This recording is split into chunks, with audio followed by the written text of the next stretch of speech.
ओम।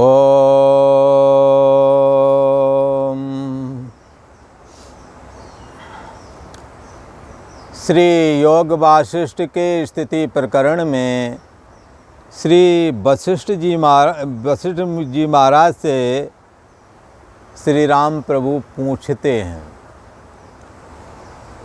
क्या पूछ रहे हैं? राम जी ने पूछा, हे भगवान, ब्रह्म तत्व तो अनंत है, निराकार है, और कैसा है? निरवयव है। अवयव उसके नहीं है। किसी ने कहा ये अवयव क्या है? जैसे शरीर अवयव वाला होता है, अवयव कहते हैं अंग वाला, हाथ पैर नाक कान आँख आदि, ये जो अवयव हैं शरीर के, इस तरह से आत्मा का कोई अवयव नहीं। जैसे आकाश निराकार निरवयव है, परंतु आत्मा चैतन्याकाश है और निरवयव है, अनादि और अनंत है, अविनाशी है। आकाश में चेतना नहीं, व्यापक तो है पर चेतना नहीं, शून्य रूप है।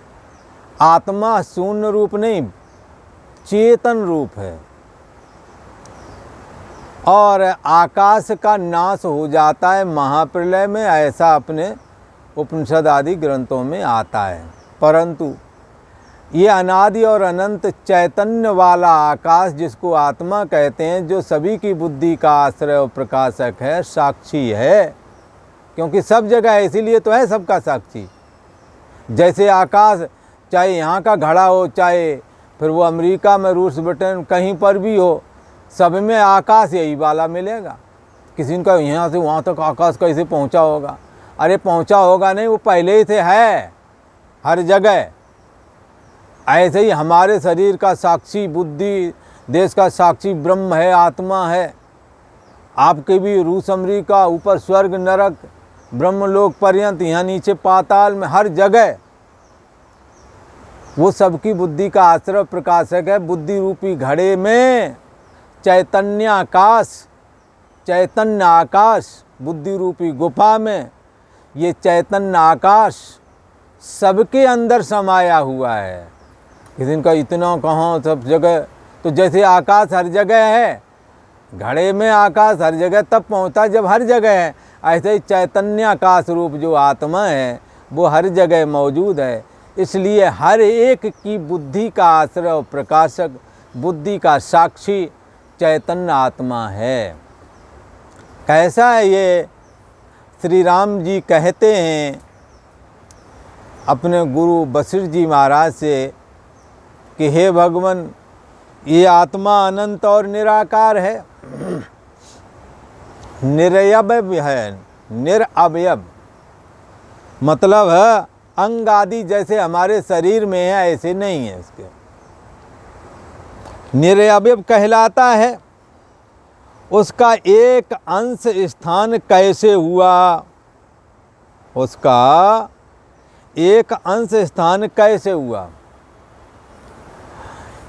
भगवान श्री कहते हैं, एकांशेन स्थितो जगत, मयि एकांशेन स्थितो जगत। अथवा बहुनेतिन, बहुत कहने से क्या है? भगवान श्री कृष्ण अर्जुन से कहते हैं, हमारे एक अंश में जगत स्थित है।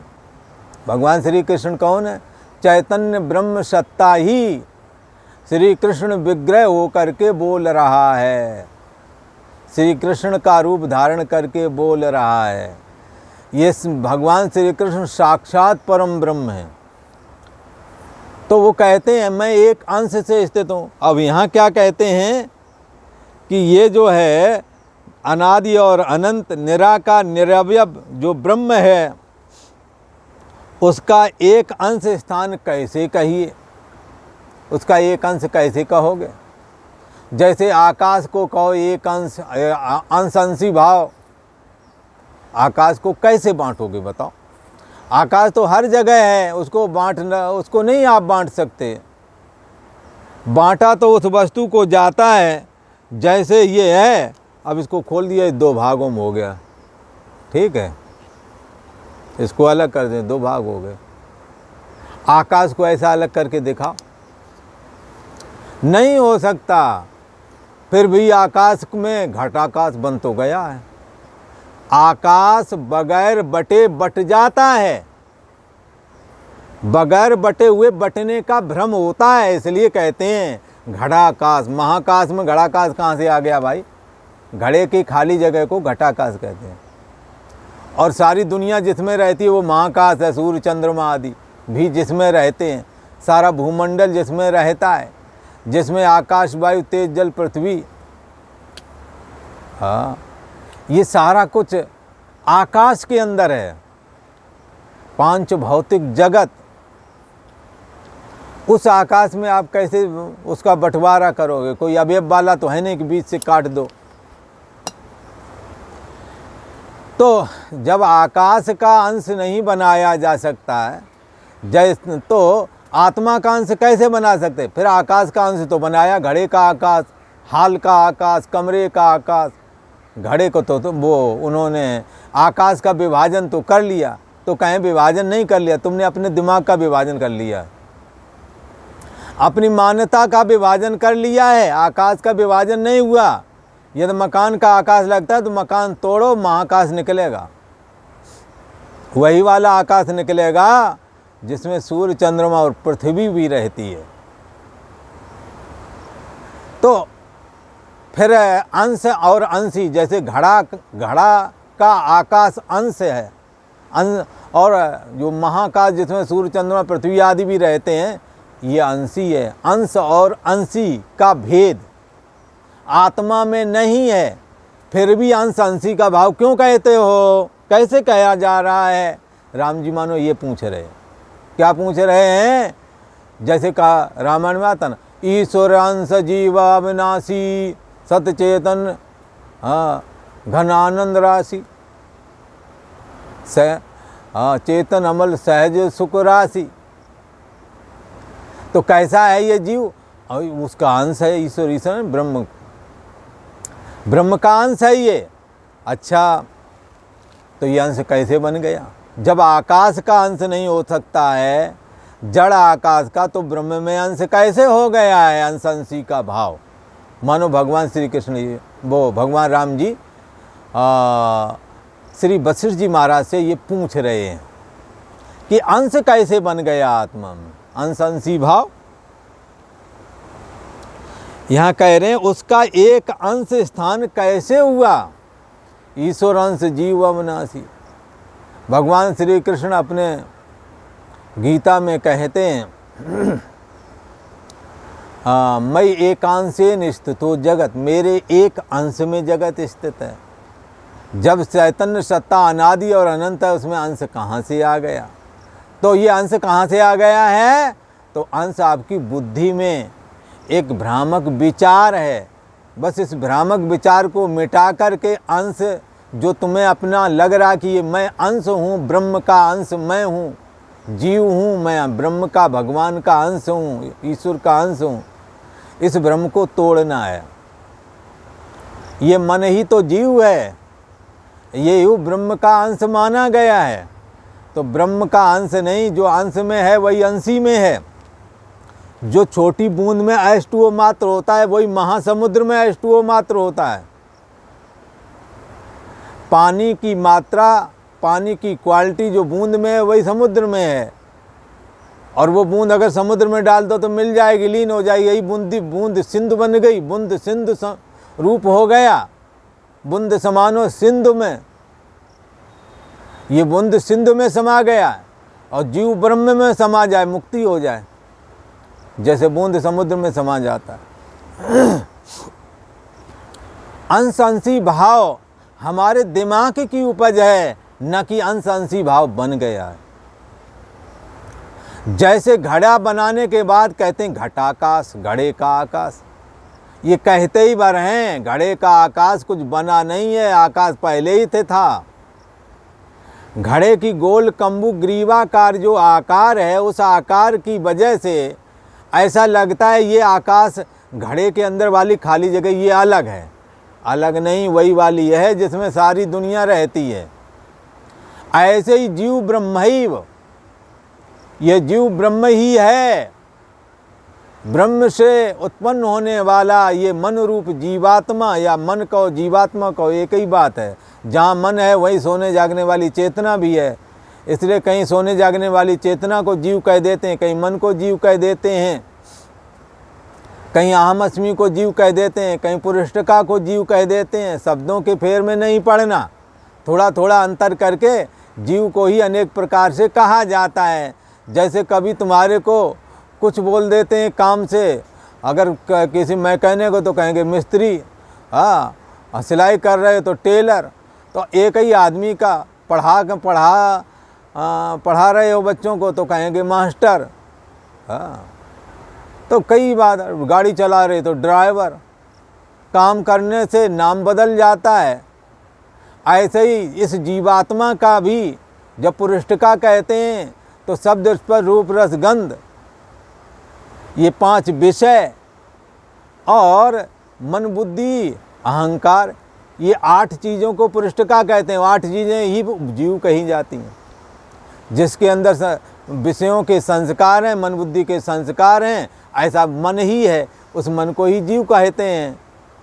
तो अनेकों प्रकार से कहीं अहम को कह देते हैं, कहीं 17 तत्वों का कहते हैं। 5 ज्ञानेंद्रियाँ, 5 कर्मेंद्रियाँ, 5 प्राण और मन बुद्धि, 17 तत्व हो गए। कहीं 19 का कह देते हैं। एक ही बात है। तो क्या है, जीव के कहीं सारे अंश गिना दिए, कहीं एक मुख वाला गिना दिए, सारे उसी के अंदर आ गए। ये जो मन है, ये मन तू ज्योत स्वरूप है, अपना मूल पहचान। अरे मन तू ब्रह्म स्वरूप ही है, अपने मूल की ओर जा। सर्वाधिष्ठान ब्रह्म, जिसमें सारा जगत आश्रय लिए हुए है, वही तेरा मूल है। जैसे घड़े वाला आकाश ही महाकाश है, केवल घड़ा मैं नहीं हूँ ऐसा केवल विचार धारण करना है और आप महाकाश हो जाओगे। ये घड़े को जब किसी ने बताया, उसने देखा ध्यान करके तो वही निकला। ऐसे जीवो ब्रह्मैव, ये जीव ब्रह्म ही है। जासे उपजय नानका लीनताय में हो, ब्रह्म से उपजने वाला जीव ब्रह्म में ही लीन होता है, यही उसकी मुक्ति है। और ब्रह्म से निकलने वाला ब्रह्म रूप, ब्रह्म की एक लहर मात्र है जो जीव कहलाती है, जिसको मन कहते हैं। जब बहिर्मुखता की ओर जाती है, देह को मैं मान ले, विषय लोलुपता की ओर चली जाए, ये चैतन्य वृत्ति, तो उसी को जीव कहते हैं। जब अंतर्मुख हो जाती है तो ब्रह्मैव भवति, आपन जाए ब्रह्म हो बैठे तो ब्रह्म हो जाता है। इधर जाए तो संसारी बन जाता जीव, और अंदर को जाए तो ब्रह्म हो जाता है। क्यों हो जाता? क्योंकि ब्रह्म ही है। बूंद अगर बाहर की ओर रहे तो बूंद है, और समुद्र की ओर चली जाए तो समुद्र बन जाती है। बूंद समानो सिंधु में। यही जीव और ब्रह्म के विषय में हमें समझना है। अंश और अंशी भाव हमारी कल्पना है, ना कि ब्रह्म में अंश अंशी भाव है। हम चूँकि बहिर्मुखता की ओर चले गए हैं, विषय लोलुपता की ओर चले गए हैं, और राग द्वेष आदि से ग्रसित हैं, और परछन्न व्यक्तित्वपना हावी हो चुका है, देहाभिमान हावी हो चुका है, इसलिए जीव भाव दृढ़ हो गया है। ब्रह्म में जीव भाव ना होते हुए भी जीव भाव दिखने लगा है। इसलिए जो दिखने लगा इसी को निवृत्त करना। ब्रह्म तो तुम पहले से ही हो। देहाभिमान हटाना है, राग द्वेष हटाना है, मन के दोष हटाना है, विषमता निवृत्त करनी है। मन ब्रह्म हो जाता है।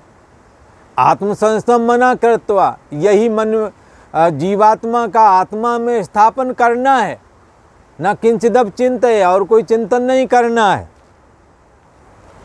राम जी ने कहा, हे भगवान, एक अंश स्थान कैसे आया इसमें? आत्मा कैसा है? निरवयव में अवयव रूप क्रम कहाँ से आया है? श्री वशिष्ठ जी महाराज बोले, हे राम जी, उस करके उपजे हैं अथवा उससे उपजे हैं, यह जो कारण और उपादान है वह भ्रांति मात्र है।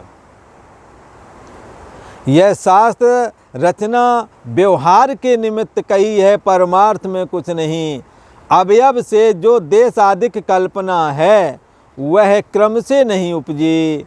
उदय और अस्त पर्यंत दृष्टि मात्र भी होती है, पर कैसा है, कल्पना मात्र है। ये कल्पना भी मन की संकल्प विकल्पात्मक मन के द्वारा होने वाली कल्पना भी आत्मा से अलग होकर के वजूद नहीं, आत्मरूप ही है। जैसे स्वप्ने का जगत साक्षी स्वरूप है, ऐसे ही ये कल्पनाएं भी साक्षी स्वरूप ही हैं, आत्मस्वरूप ही हैं। राम जी आत्मा से रहित होकर के ये संकल्प विकल्प नाना प्रकार की जो मनोराज करते हैं, कल्पनाएं करते हैं, ये साक्षी आत्मा से स्वतंत्र होकर के ये भी नहीं है। जैसे अनंत लहरें फैन बुदबुदे आदि उठते हैं समुद्र में, लगता ये पानी से अलग होवेंगे, पर पानी से भिन्न ये भी नहीं है। पानी ना हो तो ये भी फैन आदि भी नहीं दिखाई पड़ेगा। आत्मा से रहित कल्पना भी कुछ वस्तु नहीं है। ना ये कल्पनाएं कुछ वस्तु पहले थी, ना हुई हैं, और ना ये कल्पनाएं आगे कुछ होवेंगी। ये कल्पनाएं और वासनाएं ही तो स्वप्ने का जगत बन करके दिखाई पड़ती हैं, और वहाँ अनुकूल और प्रतिकूल परिस्थिति में सुखी और दुखी भी होते हैं, परंतु जागे हानि न लाभ कछु। जागने पर काल्पनिक स्वप्न वाला जगत काल्पनिक ही लगता है। उसमें जो शब्द और अर्थ आदि की युक्ति है वह व्यवहार के निमित्त है। स्वप्ने का जगत धनपत्र स्त्री आदि देखते हैं, बर्ब दिखते ही भर हैं। परमार्थ से देखा जाए तो स्वप्न वाला जगत बना ही नहीं। अगर कुछ बना होता तो जागने पर कुछ तो खंडहर टूटा फूटा मिलता, स्वप्ने का सारा जगत ही गायब हो जाता है। हे राम जी, परमार्थ दृष्टि से देखा जाए तो कुछ नहीं। जो शब्द अर्थ आदि युक्ति है वह व्यवहार के निमित्त है, परमार्थ में कुछ नहीं। शब्द अर्थ मात्र जगत कलना उस करके उपजी है और उससे उपजी है। यह द्वितीय कल्पना भी नहीं है, जो तन्मय शांत रूप आत्मा ही है और कुछ नहीं। जो भी जगत स्वप्नकालीन जगत की कलना और मन का मनोराज नाना प्रकार का स्वप्न के जगत में जो दिखाई पड़ता है वो भ्रामक ही था, परमार्थ था, सत नहीं था। व्यवहार में वो भ्रम ही दिख रहा था। जैसे अग्नि से अग्नि की लपटें फूरती हैं, सो अग्नि रूप ही होती हैं, उसी से उपजी हैं और उस अग्नि करके ही उपजी हैं। उसी से उपजी हैं, अग्नि करके ही उपजी हैं। दूसरी जगह अग्नि लगा देंगे वो तो। यह कल्पना अग्नि में कोई नहीं। अग्नि की दृष्टि से देखो तो ये कल्पना कुछ नहीं। ये कल्पना हम करते हैं कि अग्नि जला देगी, अग्नि ऐसी है वैसी है। अग्नि तो अपने आप में स्थित है, अग्नि ही है। ऐसे ब्रह्म ही है। मन की कल्पनाएं वासनात्मक रूप होकर के मनोराज दिखाती हैं और आपकी वासनाएं अर्ध सुसुप्ति में स्वप्ना रूप होकर के दिखाती हैं। तो स्वप्न वाला जगत, मनोराज वाला जगत ये कैसा है? आत्मा से उपजा है और उस करके ही इसका आत्मा में उपजा, आत्मा से उपजा है, आत्मा के लिए उपजा। आत्मा ही इन रूपों में है, ब्रह्म सत्ता ही इन रूपों में है। या ऐसी कल्पना आत्मा में नहीं है। आत्मा तो सदा रहनापना, सतमात्र, चैतन्यता और प्रियता अर्थात सच्चिदानंद मात्र है। तो उसमें जैसे अग्नि में अनेकों प्रकार की कल्पना करते हैं पर अग्नि रूपी होती है, ऐसे ही आत्मा में देह और जगत की परिकल्पना करते हैं, परंतु ब्रह्म ही वेदम सर्वम, ब्रह्म अपने आप में स्थित है। ऐसा कहा और आज इतना ही। ओम।